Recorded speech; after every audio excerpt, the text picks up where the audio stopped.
Tout le monde, c'est le retour des reviews et cette fois-ci, je passe en revue les alcools d'érable québécois. Alors, je vais tenter de démystifier la différence entre les crèmes à l'érable, les liqueurs d'érable, les whiskies à l'érable, les eaux de vie à l'érable et les acérums.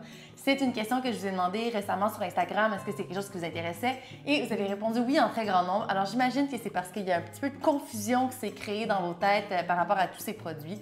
Alors, je vais essayer d'être concise, d'être précise et de démystifier ça avec vous. Et je vais terminer avec la portion review. Je vais goûter aux eaux de vie d'érable et aux acérums afin qu'on puisse élaborer un peu plus sur cette catégorie-là, puisque je trouve que c'est celle-là qui est la plus, peut-être la plus difficile à comprendre. Alors, on va tout faire ça dans ce review. Prenez-vous un petit verre d'eau, sortez-vous une petite liqueur d'érable et c'est parti. La première catégorie, je pense que c'est la catégorie qui porte le moins à confusion, c'est la catégorie des boissons à la crème à l'érable. Donc, des crèmes à l'érable, c'est des produits qu'on consomme la plupart du temps dans nos cafés ou sur glace, dans du lait, pour un petit peu le réconfort, des cafés contents, comme les gens appellent. Ça tourne autour d'environ 15 % d'alcool, 17 % d'alcool. C'est fait à base de crème fraîche pour la plupart. Et c'est des produits que je pense que vous connaissez bien. Il y a le coureur des bois qui existe, il y a le sortilège. Je pense qu'il y en a d'autres. Il y a également une boisson crème à l'érable sans lactose. J'ai oublié le nom, mais je vais vous le mettre, je vais l'ajouter au montage. Alors ça, c'est la catégorie des crèmes à l'érable. La deuxième catégorie, ce sont les liqueurs d'érable. Alors, un peu comme les liqueurs de petits fruits ou les liqueurs d'herbe, on a les liqueurs d'érable. Alors, pour faire des liqueurs, on va partir d'une base d'alcool, soit une base neutre ou ici, on a des bases de gin et on va ajouter, dans le fond, du sucre ou du sirop d'érable pour ramener ça à une liqueur. Ça tourne autour de 20 %, ici 23 %, 25 % peut-être. Alors, ça reste assez léger en alcool, les liqueurs. On va consommer ça un peu plus comme digestif sur glace. Ça reste assez sucré, mais avec de la glace ou avec du lait, ça peut faire un super bon digestif. Ou on peut également l'utiliser en cocktail pour ajouter une petite touche d'érable dans nos cocktails. J'ai 3 produits québécois avec moi. J'ai le Norrois, le réduit de Léo et le Bourgeon. Donc, le Norrois, d'abord, c'est le produit, selon moi, parmi les 3 qui est le plus straightforward sur l'érable.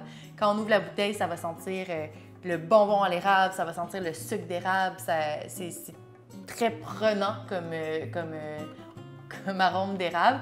Alors, c'est également, selon moi, le plus sucré. Le prochain, le réduit de Léo, cette fois-ci, c'est fait avec une base de gin, le gin Marie-Victorin, qui est également fait par des Subversifs. Donc, dans celui-là, on va ajouter du réduit d'érable. Alors, le réduit, c'est l'eau d'érable juste avant qu'elle devienne du sirop d'érable. Donc, c'est un petit peu moins sucré. D'ailleurs, le produit est beaucoup moins sucré que le premier et la présence du gin se fait quand même sentir. Donc, on n'est pas vraiment dans les botaniques du gin, mais on sent quand même plus l'alcool dans lequel on aurait ajouté de l'érable. Le dernier produit, c'est le Bourgeon. Donc, c'est fait par la distillerie Wabasso. On va sentir beaucoup la présence du gin Wabasso dans celui-là. D'ailleurs, c'est comme ça qu'ils l'ont brandé. C'est une liqueur de gin et d'érable.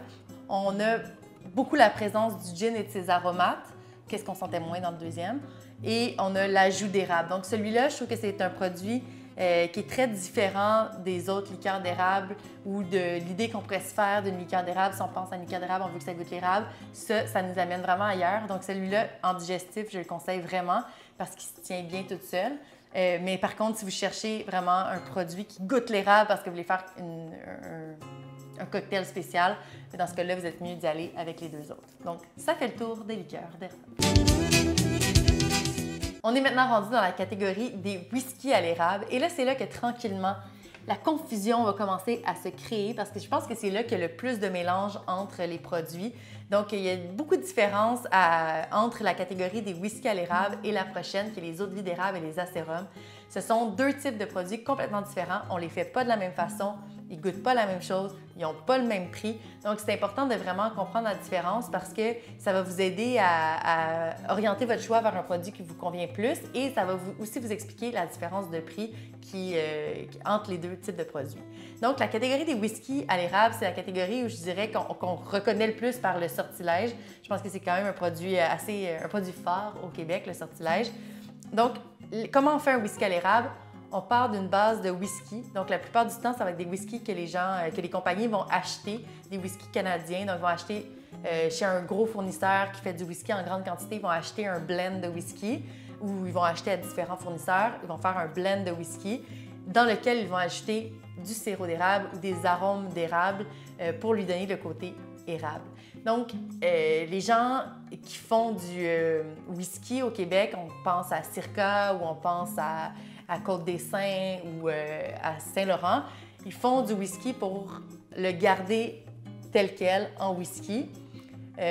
Ça leur prend 3 ans, c'est un gros travail. Donc, quand ils arrivent à ce résultat-là, ils n'ont pas nécessairement envie de l'aromatiser avec de l'érable, tandis que les compagnies ici ne font pas leur whisky, ils achètent du whisky et ils vont l'aromatiser. C'est très différent, c'est pas moins valable, c'est juste qu'il faut comprendre que le travail derrière est quand même différent chez ces compagnies-là. Le whisky à l'érable, c'est généralement, ça tourne autour de 30 40 d'alcool. Ça va différer, ça va dépendre de qu'est-ce que la compagnie voulait aller chercher comme goût. Donc, on est un petit peu plus, si vous y pensez, avec cette petite voix-là. Si vous y pensez, on est un peu plus du côté des liqueurs de tantôt. Donc, on partait, par exemple, d'un gin, on ajoutait les arômes d'érable ou le sirop d'érable, le réduit d'érable, puis on avait notre produit à 20 Cette fois-ci, on part d'un whisky, on ajoute le sirop d'érable, les arômes d'érable et on arrive à un résultat autour de 40 30 selon le goût désiré. Donc, c'est moins sucré que les liqueurs, bien sûr, mais on a la présence de l'érable puis on a un whisky à l'érable. Donc, dans cette catégorie-là, vous avez différents produits. Vous avez le Sortilège, qui est un produit très connu des Québécois. Vous avez le Sap 56, qui est un nouveau produit québécois. Et celui-là, il est à 40 donc on est un peu plus dans la présence du whisky, mais on a quand même le goût d'érable qui est très, très présent. Et on a le Coureur des Bois. Donc, c'est une bouteille très vintage que je vous sors aujourd'hui. D'ailleurs, regardez, il n'en reste pas beaucoup. Donc, le Coureur des Bois, tantôt on avait la crème Coureur des Bois, mais ils ont également le whisky Coureur des Bois. Alors, ça fait le tour des whiskies à l'érable. J'espère que déjà, c'est plus clair dans vos têtes. La dernière catégorie, c'est celle qui, je crois, mérite le plus de présentation, mérite le plus d'explications et qu'on s'y attarde un petit peu plus parce que ce sont des produits qui sont nouveaux au Québec, assez récents du moins. Ce sont les eaux-de-vie d'érable et les acérums. Alors d'abord, je vais tout de suite faire la différence entre les eaux-de-vie d'érable et les acérums. C'est qu'il n'y a pas vraiment de différence. Tous les acérums sont des eaux-de-vie d'érable, mais tous les eaux-de-vie d'érable ne sont pas des acérums, puisque les acérums, c'est dans le fond une appellation. Les acérums, ce qu'on essaie de faire avec acérum, c'est de créer un peu le champagne du Québec. Donc, pour être un champagne, on doit provenir de Champagne. Pour être un cognac, on doit venir de Cognac. Pour être une tequila, on doit venir du Mexique. Donc, avec le mot acérum, on tente, je dis on tente, je ne suis pas inclus là-dedans, mais je dis au Québec, il y a l'Association des distillateurs de spiritueux d'érable qui tente de vraiment mettre un titre, un terme précis avec un cahier de charge, avec des règles à suivre pour que l'acérum soit perçu à travers le monde comme un produit typiquement québécois, qu'on ne peut pas faire ailleurs qu'au Québec, avec certaines normes qui régissent aussi qu'est-ce que ça doit être un acérum pour qu'on puisse avoir un produit auquel on connaît les règles, un peu comme les whiskies. Ça doit avoir vieilli 3 ans, ça doit être fait avec ci. Si c'est un scotch, ça doit venir d'Écosse. Donc, c'est un peu le même type de produit qu'on veut faire, mais les eaux-de-vie d'érable, alors les produits que j'ai devant moi, sont faits de la même façon, c'est juste que pas tout encore est un acérum. J'espère que ça va être clair pour la différence entre les eaux-de-vie d'érable et les acérums. Alors, une eau-de-vie d'érable, comment c'est fait? C'est fait à base d'un sous-produit de l'érable, donc soit de la sève d'érable ou du sirop d'érable, qui va être distillé et ensuite possiblement vieilli.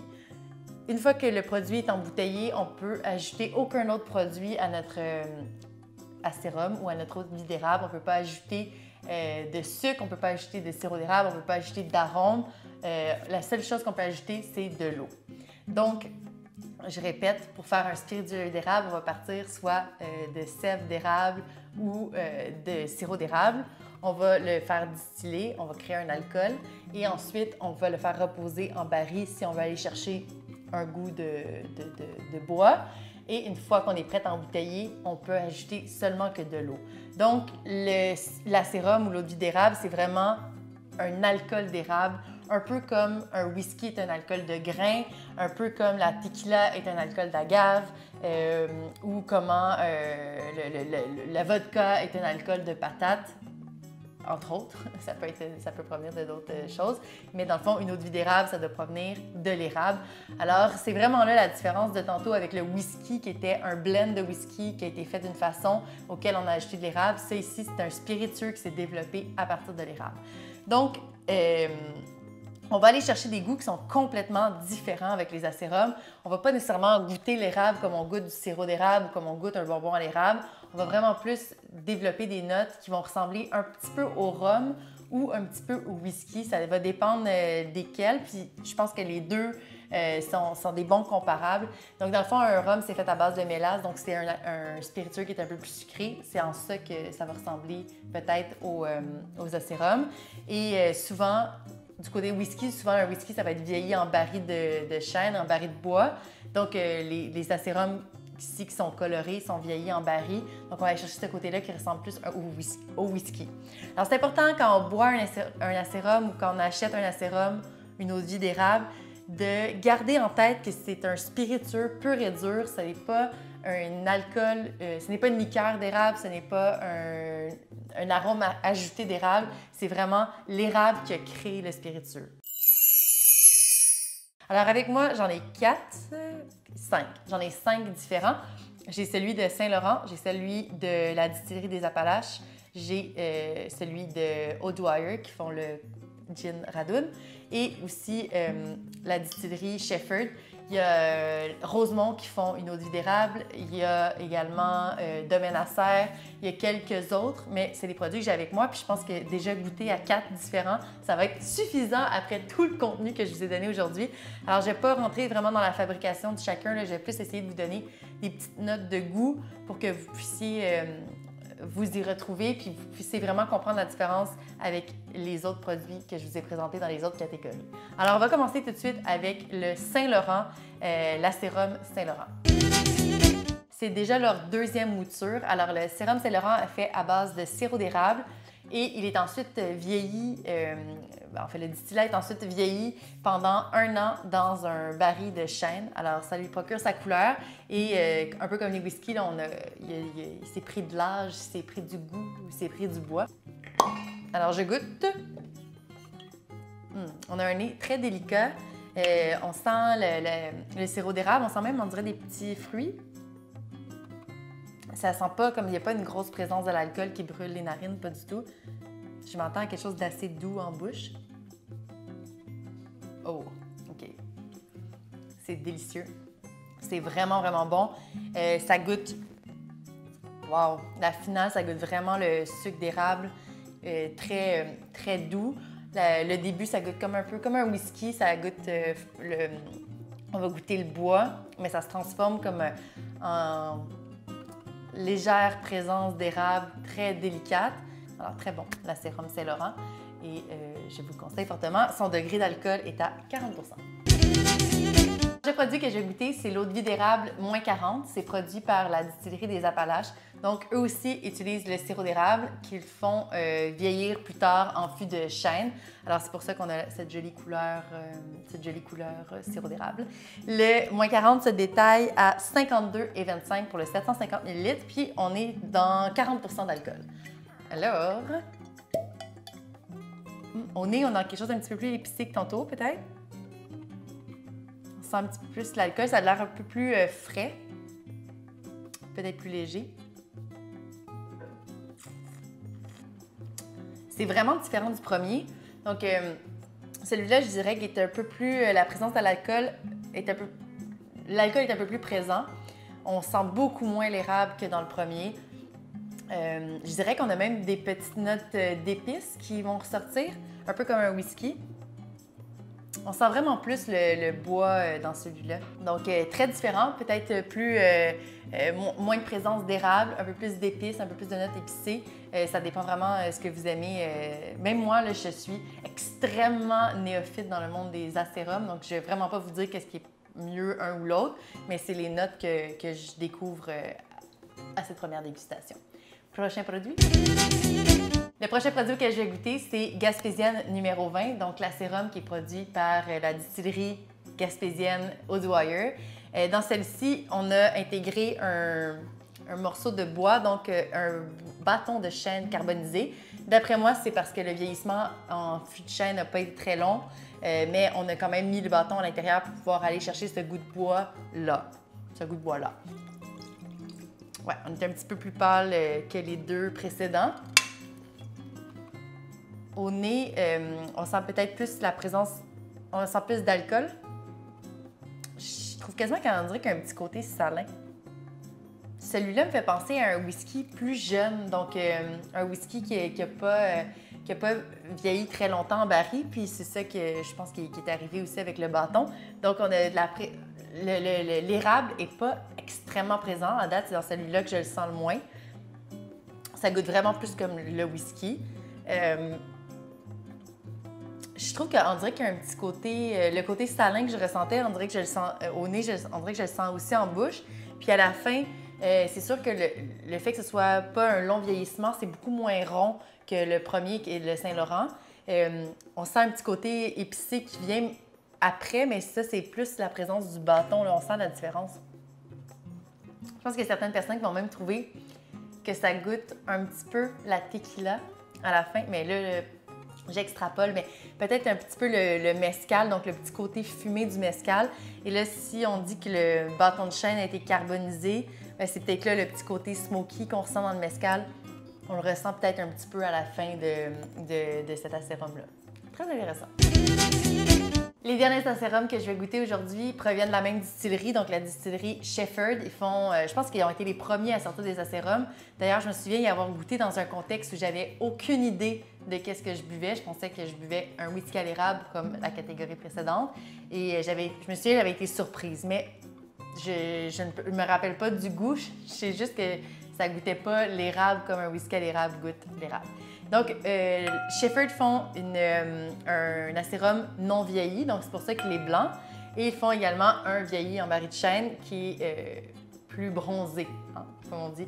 Donc, je suis curieuse de goûter au blanc parce que ça va vraiment se différencier des autres que j'ai goûtés. Alors, on va goûter au blanc d'abord. Celui-là est fait avec un réduit d'érable. Donc, comme j'ai dit tantôt, c'est juste avant de devenir un sirop d'érable, c'est un réduit d'érable.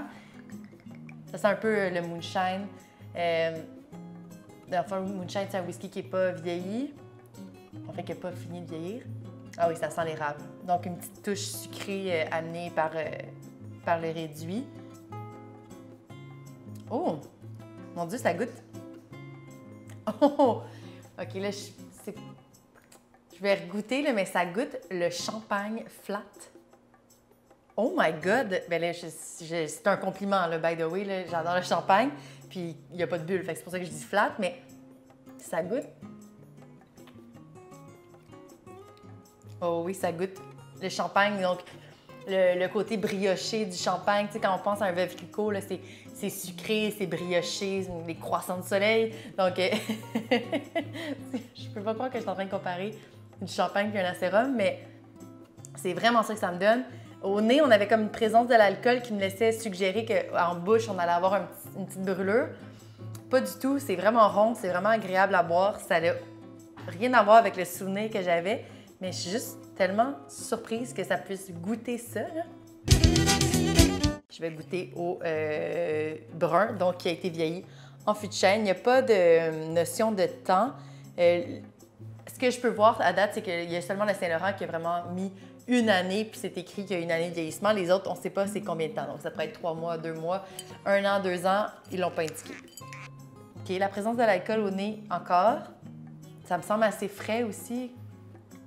Ça goûte la poire. Ça goûte beaucoup la poire. Peut-être pas une poire William, mais ça goûte la poire. C'est extrêmement doux, ça passe super bien. J'aurais quasiment envie de dire des petites notes salines avec lui aussi, mais là, je ne sais pas d'où que ça sort, ces petites notes salines-là. Wow! Yeah!